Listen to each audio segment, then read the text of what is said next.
Merhaba arkadaşlar, ben Define Kralı Ümit Yaman. Bütün dünyadaki milyonlarca sevenime sevgilerimi, saygılarımı sunuyorum.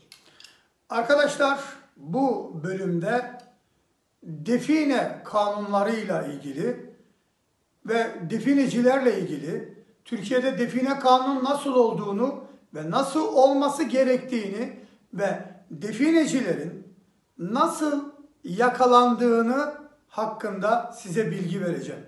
Yani devlet defineciyi hangi yollarla yakalar bunu öğreneceksiniz. Bu arkadaşlar Kral Alan Tarama.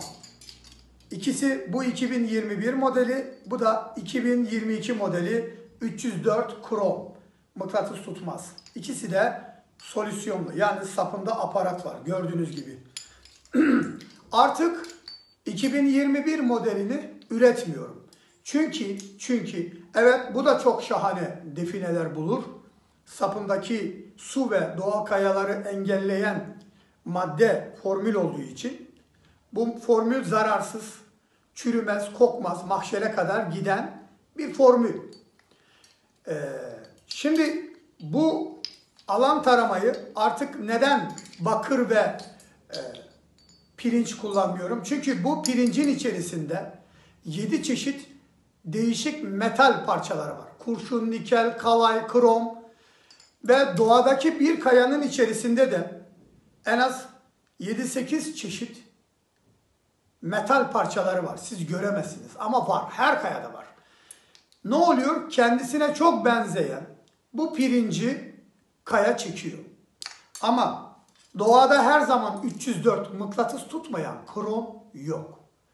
Yani doğada tek başına kaldığı için bu çubuk böylelikle defineyi daha kolay buluyor. Ve sapındaki aparatın içerisindeki su ve doğal kayaya gitmesini engelleyen maddeler, su varsa dönüyor, kaya varsa dönüyor, yılan gibi gezerek defineye ulaşıyor. Bu çubuğun 7 hareketi var ve 7 hareketini bulup keşfedip sizlere sunan kişi benim. Şu an 43 yaşındayım. 1979 doğumluyum. 7 yıl önce bu alan taramaları yapa bu hale getirdim. Define işaretlerini dünyada çözen, 5 saniyede çözen tek insan benim. Her türlü define işaretini çözen. Beni Define dergisine yaptılar. Sayfalarında bana yer verdiler. Define dergisi Türkiye'de çok büyük bir dergidir. Çubuğun 6 hareketini o zaman keşfetmiştim. Sonra çubuğun 11 hareketi olduğunu öğrendim. Keşfettim yani. Bunları size de öğretip gideceğim bu dünyadan. Şimdi dünyada dediğim gibi define haritalarını çözen tek insanım. 5 saniyede çözerim. Toprak altı kaya, toprak üstü kaya, toprak altı işareti, deri haritası, ne olursa olsun dağa baktığım zaman orada bir define varsa onu şekliyle, renk dağılımıyla yeri tespit edebilecek dünyada tek insan benim. Ama definecilik alan tarama olmadan asla olmaz. Alan tarama definecinin gözü kulağıdır. Alan taramada derinlikte sınır olmaz. Defineyi 1 kilometre derinliğe de gömseniz alan tarama oraya gider. Çünkü toprağa kazma vurduğunuz anda, toprağa bir şey gömdüğünüz anda, toprağın altına bir müdahale ettiğiniz anda oraya alan tarama gitmek mecburiyetinde. Çünkü oradan yayan gaz, çubuk oraya gitmek zorunda. Çubuk görünmeyen enerjiyle çalışır. Doğada her şeyin yaydığı bir enerji vardır. Duman gibi, ama biz onları gözlerimizle göremeyiz. Evet, şimdi artık bunlara veda ediyorum. Bakır ve pirinç çubuk asla kullanmıyorum. Evet, bu defineler buldu mu? Buldu. Çok mu? Çok. Yani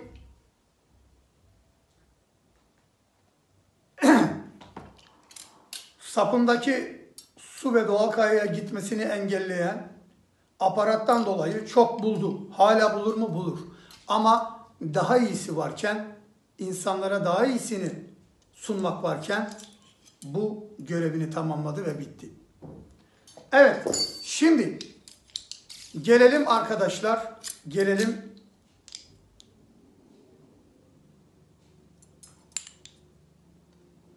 defineciler nasıl yakalanıyor? Devlet definecileri hangi yöntemle yakalıyor?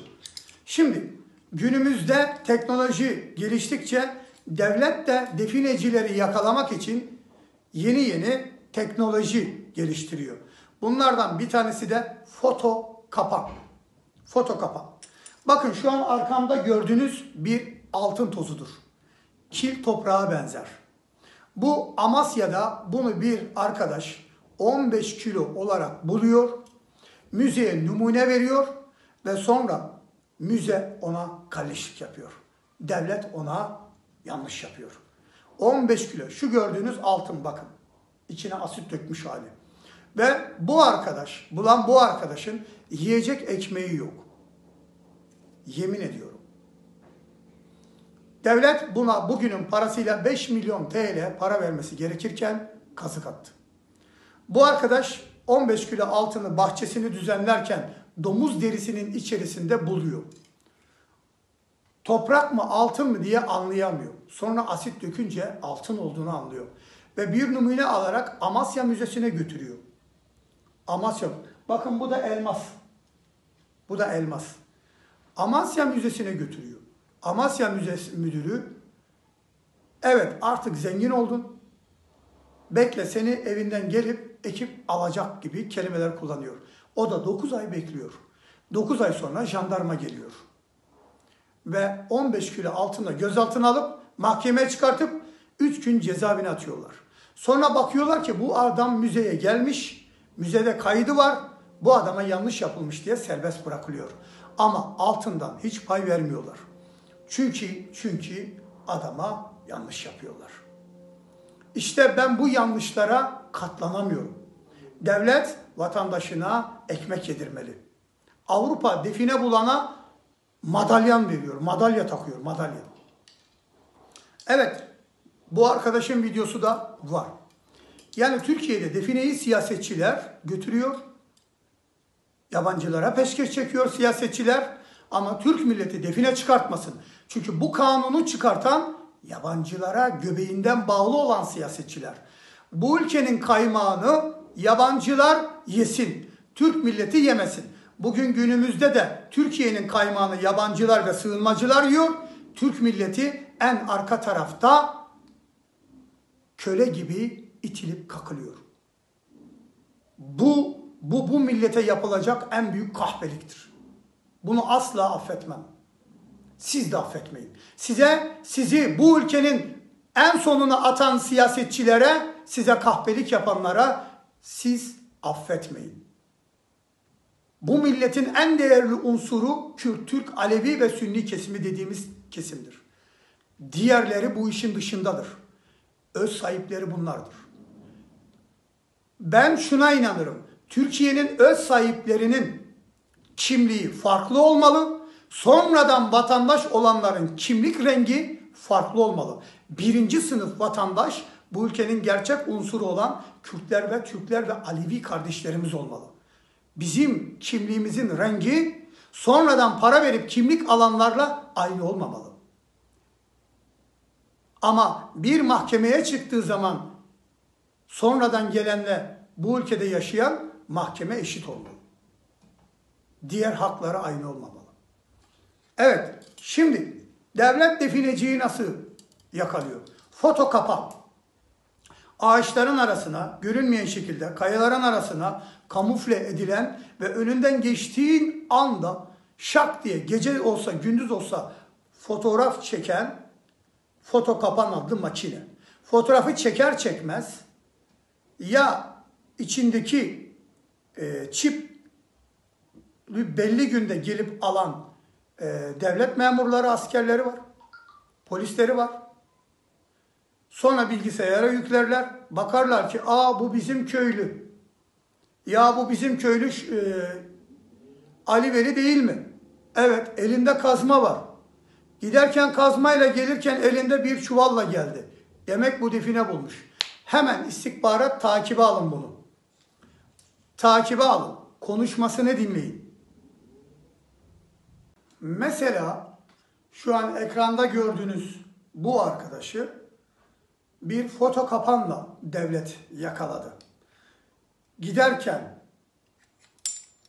elinde kazmayla fotoğrafını çekiyorlar. Dönerken elinde çuval görünce bunun define bulduğunu anlıyorlar. Ve foto kapan sayesinde bu arkadaşı takip alıyorlar ve elindeki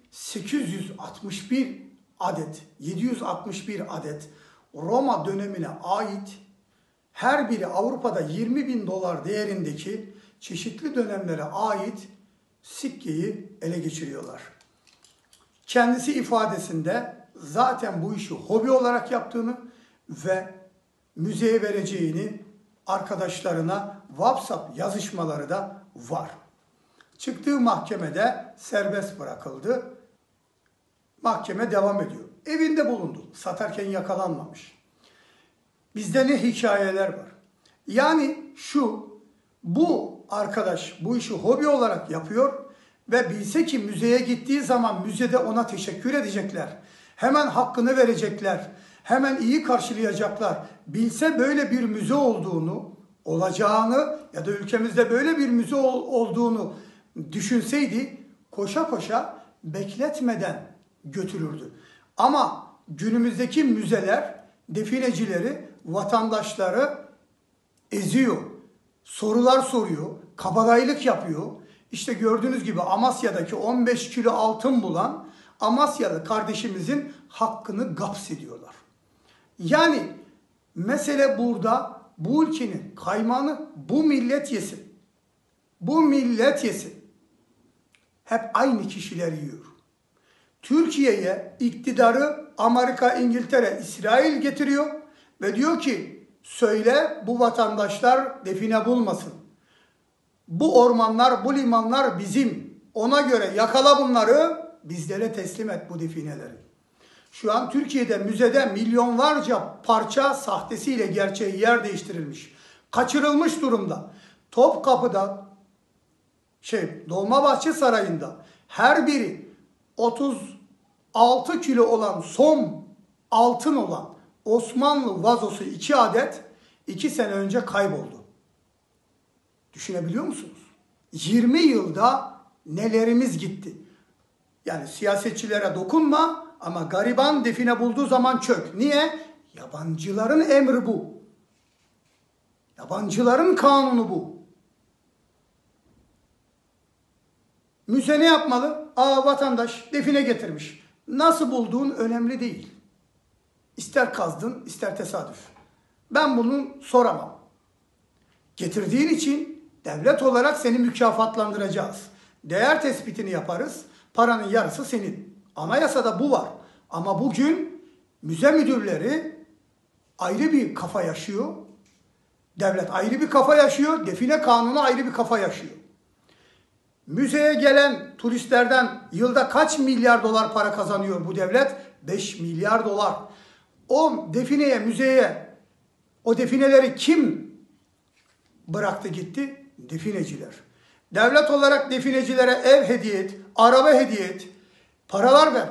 Ne olacak? Milletini neden dövüyorsun? Milletine neden sövüyorsun? Milletine neden hakaret ediyorsun? Her gelen bu milleti aşağıladı, küfretti, dalga geçti. Sıranın en sonuna attınız. Yıllardır bu ülke için savaşan, çatışan, şehit düşen gazi çocuklarını sıranın en sonuna attınız. 3-5 tane yurt dışından gelmiş yabancıların en sonuna attınız. Hastanede onlara öncelik tanıdınız. Her yerde onlara öncelik tanıdınız. Bu milleti çalıştırdınız, onlara yabancılara yedirdiniz. Bu ülkenin en lüks otellerinde yabancılar tatil yapıyor. Bu ülkenin ormanını yakıp yabancılara peşkeş çekiyorsunuz.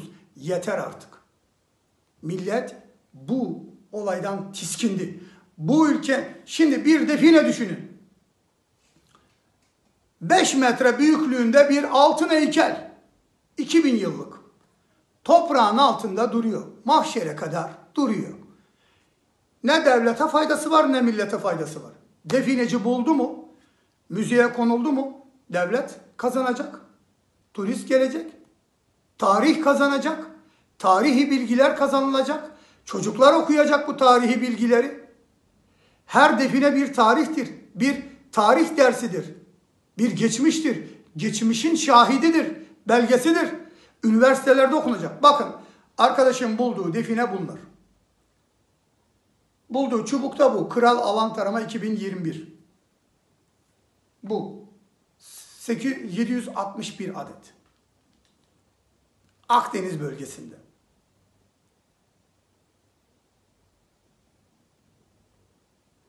Müzeye götürecekken yakalamışlar. Şimdi güzel kardeşim bak. Bunu devlet olarak yapma. Vatandaşını korkutursan vatandaş müzeye gelmez.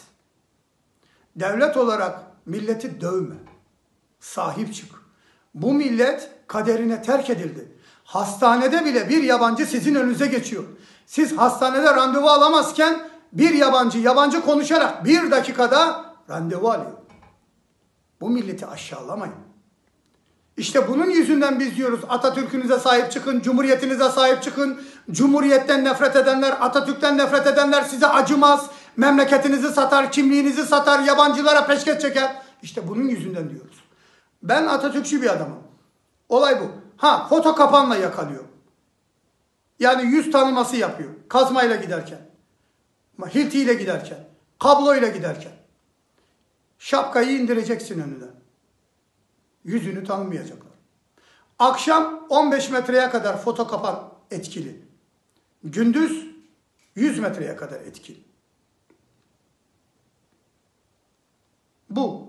Bulduğunuz defineyi ne yapacaksınız? Bulduğunuz defineyi evinizde tutmayın. Evinizin içerisinde olmasın. Yakınlarda bir yere gömün. Ama evinizin içerisinde olmasın. Asla. Ve ailenizden bir yaşlıyı, 60 yaşın üstünde bir yaşlıyı verin ve birlikte müzeye gidin. Müzeye o girsin. Çünkü define getireni müze 9 ay dinler. Elinde başka var mı diye. Başka yere sakladı mı diye. Yine kumpas kurar size yani. İyi niyetinizi bile yine kumpas kurar. Şimdi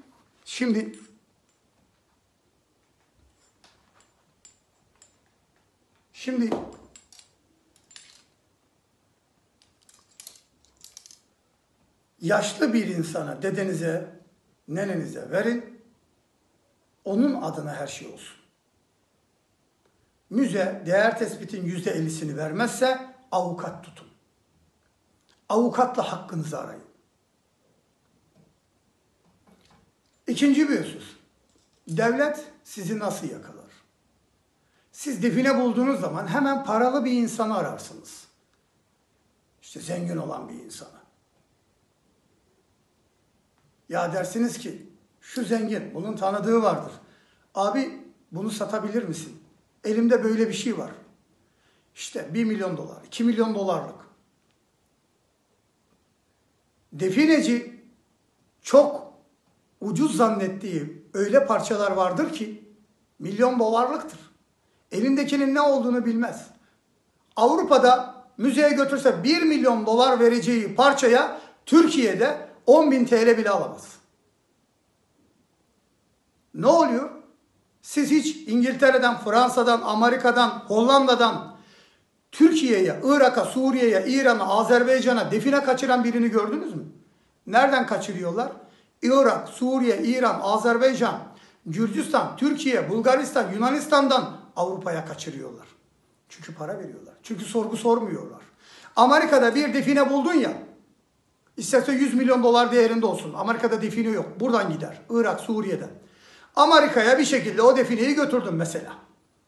Hemen bir şirket der ki senin defineni ben açık arttırmada satacağım. 10 milyon dolara sattıysak %18'i Amerikan devletinin, %20'si senin, kalanı benim olsun. Tamam mı? Tamam.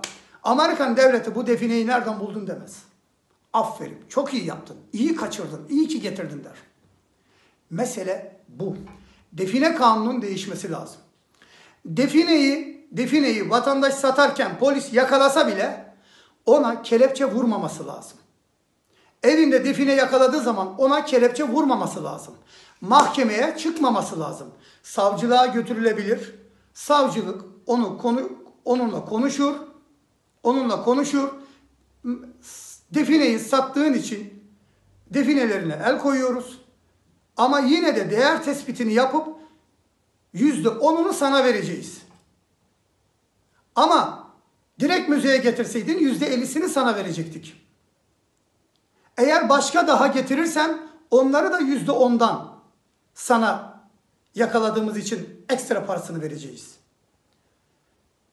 Bir definecinin mahkemeye çıkıp yargılanması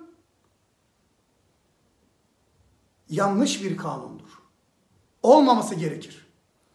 Toprağı kazdığı için insan mahkemeye çıkması saçmadır. Devlet demeli ki evet kardeşim sen define satarken yakalandın. Suç bizim. Suç bizim müze müdürlerinin, müzecilerin. Kanunların suç. Sen korktun, para vermez diye getirmedin. Haklısın. Seni bu duruma getiren, seni devlete, müzeye küstüren bizik. Suçlu bizik. Eğer elinde başka satarken yakalandın şimdi. Değer tespit yapılıp %10'u sana verilecek. Satarken yakalanmana rağmen. Sana asla aç, susuz nezarethanede bekletilmez. Nezarethanede yatırmayacağız. Sana şu gün gel imza at demeyeceğiz. Elinde başka varsa onları da getir. Onları da değer tespit üzerinden devlete kazandıralım. Sana paranı yine ödeyelim. Ama kendin getirirseydin %50'sini sana sorgu sualsız verecektik devlet olarak. Kanun bu olmalı. Toprağa kazma vurduğu için bir definecinin eline kelepçe takmak ahmaklıktır. Bu devlete ihanettir zaten. Çünkü defineci adam katil değil, terörist değil, uyuşturucu satan, silah satan, hırsızlık yapan birisi değildir. Şimdi diyeceksiniz ki ne yapalım? Defineciler yabancılara satsın, biz de izleyelim mi devlet olarak? Diyeceksiniz değil mi? Peki Yıldız Avcısı adlı heykel, 3 adet heykel Amerika'ya kaçırıldı. Bir tanesi 14,5 milyon dolara açık arttırmada satıldı. Türkiye dedi ki bu defineyi bana ver. Amerika dedi ki çok konuşma, vermiyorum. Türkiye ise gücün varsa alsana. İsrail Başbakanı Türkiye'ye geldi. İktidar İsrail Başbakanı'na 2200'lük Yahudi tabletini, tarihi eseri peşkeş çekti. Tarihi eseri siyasetçilerin verme yetkisi mi var? Ha kaçırıldı, ha verdi. Anayasada siyasetçi istediği tarihi eseri istediği devlete verir diye böyle bir kanun mu var? Yok. Kanunsuzluğu siz yaparken iyi ama gariban yapınca bakın bu yabancıların kanunudur. Bugün Türkiye'de vatandaşın defineciler elinizdeki defineleri getirin müzeye. Sorgu sualsiz paranızı vereceğiz ve hakkınızda takip bir şey yapmayacağız. Bunun sözünü devlet olarak veriyoruz deyin. Bugün Türkiye'de vatandaşın elinde bulunan defineler ne kadar biliyor musunuz? Gökyüzüne çıksa bu defineler Türkiye karanlığa gömülür. Bir tek güneş ışığı Türkiye'ye geçmez. Bu defineler gökyüzüne yükselip böyle kapattığını düşünün. Türkiye güneş görmez. Öyle define var. Burada devlet milletini korumuyor, korumadı. Vatandaş yanlış yapıyorsa suçlusu devlet. Kanun. Defineciler olarak Türkiye'de definecilerin 2 milyonu geçkin oyu var. Güçlerinizi birleştirin ve bu kanunu düzeltin. Defineciyi atmışlar nezarethaneye, aç susuz ekmek vermemişler. Siz nasıl Müslümansınız ya? Siz nasıl devlet memurusunuz? Devlet bir insanı gözaltına aldı mı ekmeğini, sütünü, hapını, ilacını verecek. Siz nasıl Müslümansınız? Nasıl Türksünüz siz? Bu defineci ya kokain satmamış, eroin satmamış. Satsa bile siz onu gözaltına aldığınız için ona şiddet uygulayamazsınız. Küfür edemezsiniz. İtelip kakalayamazsınız. Devlet size bu yetkiyi vermedi. Millet size bu yetkiyi vermiyor. Vatandaşa küfür edemezsin. Kim olursan ol. Vatandaşa küfredemezsin. Gözaltına aldığın anda o senin namusun, emanetin. Aç susuz bırakmaya hakkın yok. Bu milleti dövdüğünüz, sövdüğünüz, küfrettiğiniz yeter. Bu ülkenin kaymağını bu millet yiyecek. Allah'ın izniyle de bu kanunu defineciler olarak çıkartacağız. Nasıl bir kanun olmalı? Ehliyet gibi böyle bir kart olmalı. Defineci kart. Yılda 5 dolar geçmemek şartıyla vergi vereceğiz devlete. Bir yerde keşif yaptığımız zaman, kazdığımız zaman, jandarma, polis geldiği zaman buyur kardeşim, benim çipli, nereye gittiğimi gören, devletin gördüğü define kartım var. Al. Ben bulduğum eseri zaten müzeye veriyorum. Polis diyecek ki eyvallah kardeş, define kartım var.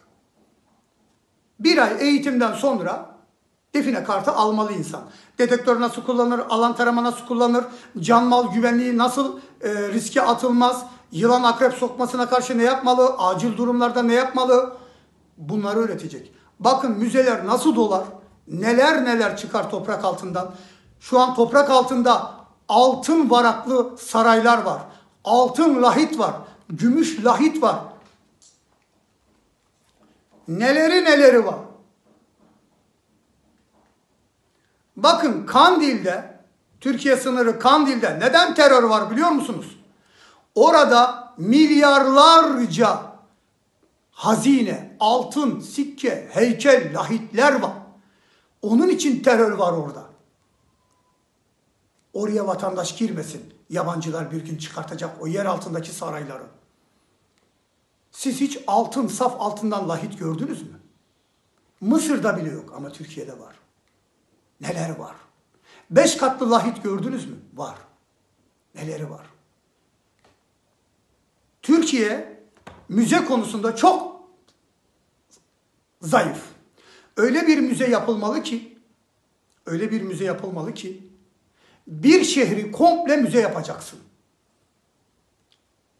Bir şehri komple müze yapacaksın. Dibine havaalanı, tren yapacaksın. Otobüs yolu yapacaksın. Türkiye'ye gelen turist direktmen o şehir kadar büyük açık hava müzesini gezecek. Milyonlarca turist gelecek, milyonlarca para akacak. Defineci de bu paralardan payını alacak. Definecilere terörist, hain muamelesi yapanların ta kendisi terörist ve haindir. Kim olursanız olun, defineciye itemez, kakamaz, küfredemezsiniz. Bu milleti dövdüğünüz yeter. Bunu yapanlara diyorum. Görevini şerefiyle, onuruyla yapanlara selam veriyorum. Biz Atatürk'ün çocuklarıyız. Bir vatandaş define mi buldu? Gel kardeşim, senin bu definene bir plaka koyuyoruz ve açık arttırmada satacağız. Sana bu açık arttırmadan %20 vereceğiz. %20 devletin olacak, geri kalanı da alanın olacak. Çok mu zor? Devletin arabası, evi yok mu? Gel kardeşim, sen öyle bir eser getirdin ki 2 milyon dolar değerinde. Al bakayım şu araba sana hediye. Çok mu zor? Yeter. Hem definecilerin bulduğu paralarla turistlerden para kazanacaksınız, hem de defineciye küfredip, hakaret edip, ekmek aç susuzuz nezarete atacaksınız. Siz adam değilsiniz, Müslüman değilsiniz, insan değilsiniz. Bunu yapanlardan söylüyorum. Yemezler. İçimizdeki yabancılarsınız siz. İçimizdeki bu milletin düşmanı olan yabancılarsınız. Defineciye böyle muamele yapanlardan bahsediyorum. Evet arkadaşlar, Allah'a emanet olun. Kendinize çok çok iyi bakın. Hoşça kalın. Şunu asla unutmayın. İnsan kaderini yaşar. Kader insanın elindedir. Birlikte değiştirelim.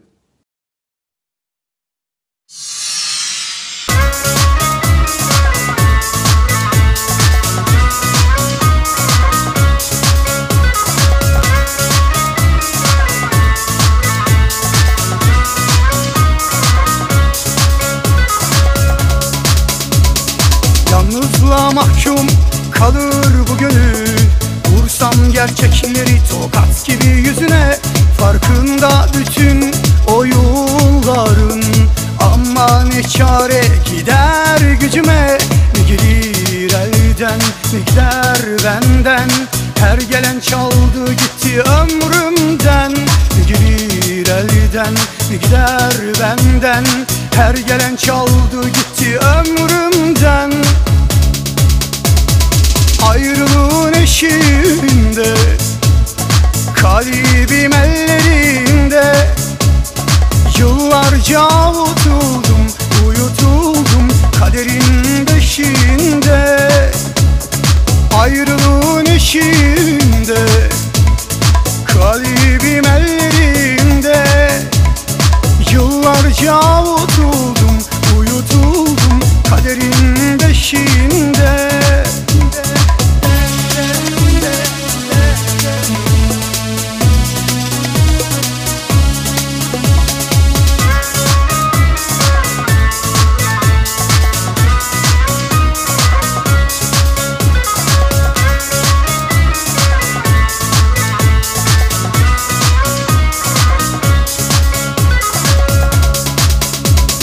Yalnızlığa mahkum kalır bu gönül. Vursam gerçekleri tokat gibi yüzüne. Farkında bütün oyunların, ama ne çare gider gücüme. Ne gelir elden ne gider benden? Her gelen çaldı gitti ömrümden. Ne gelir elden ne gider benden? Her gelen çaldı gitti ömrümden. Ayrılığın eşiğinde, kalbim ellerinde. Yıllarca avutuldum, uyutuldum kaderin beşiğinde. Ayrılığın eşiğinde, kalbim ellerinde. Yıllarca avutuldum, uyutuldum kaderin beşiğinde.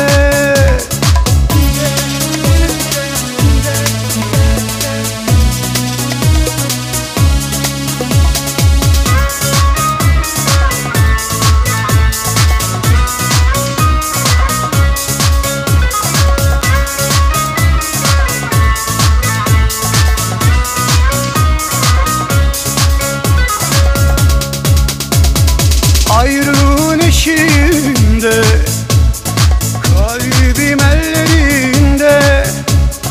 Yıllarca avutuldum, uyutuldum kaderin beşiğinde.